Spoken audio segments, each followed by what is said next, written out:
Le darwinisme social est un système de croyances qui applique les principes de la sélection naturelle à l'organisation des sociétés humaines. Cette idéologie suggère que les individus ou les groupes réussissent parce qu'ils sont mieux adaptés à leur environnement.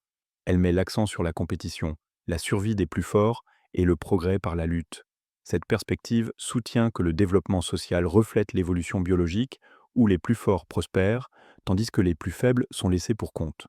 Le darwinisme social sert à expliquer les hiérarchies sociales, les inégalités économiques et le développement culturel. L'origine du darwinisme social remonte à la fin du XIXe siècle, quand des penseurs ont commencé à interpréter la théorie de l'évolution de Charles Darwin pour expliquer les modèles sociaux et économiques. Alors que Darwin se concentrait sur l'évolution biologique des plantes et des animaux, des philosophes ont étendu ces idées aux sociétés humaines.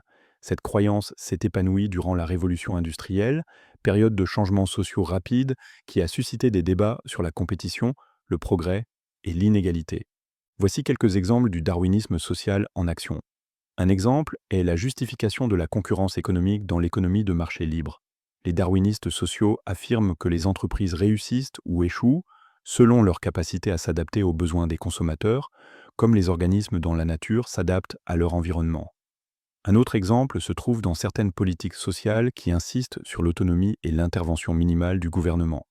Les darwinistes sociaux croient que les individus doivent monter ou chuter selon leurs capacités, sans aide externe, car cette compétition renforce la société.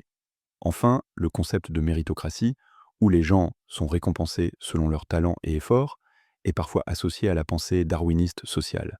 Les forces du darwinisme social incluent sa capacité à fournir un cadre pour comprendre la compétition et le progrès dans l'histoire humaine. En soulignant le rôle de la lutte et de l'adaptation, il aide à expliquer comment certaines sociétés ont développé des technologies et systèmes avancés. De plus, il encourage l'innovation et l'effort. En insistant sur l'importance de la compétition, le darwinisme social peut motiver les individus à s'améliorer, ce qui mène à des progrès sociétaux. Enfin, le darwinisme social soutient l'idée de responsabilité personnelle. En promouvant la croyance que le succès vient de l'effort individuel, il s'aligne avec des valeurs comme le travail acharné, admiré dans de nombreuses cultures.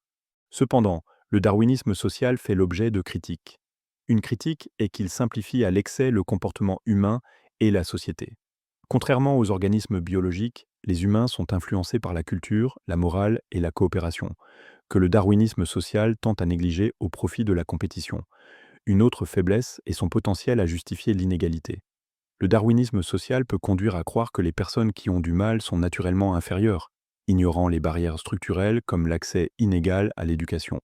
Une troisième critique est qu'il peut décourager l'empathie et le soutien social. Des alternatives au darwinisme social existent. Une alternative est l'humanisme, qui met l'accent sur la valeur et la dignité de tous les individus. Contrairement au darwinisme social, l'humanisme se concentre sur la coopération, l'égalité et la responsabilité partagée comme fondement du progrès social. Une autre alternative est la théorie de la justice sociale, qui cherche à traiter l'inégalité en examinant les barrières systémiques et en défendant un traitement équitable pour tous.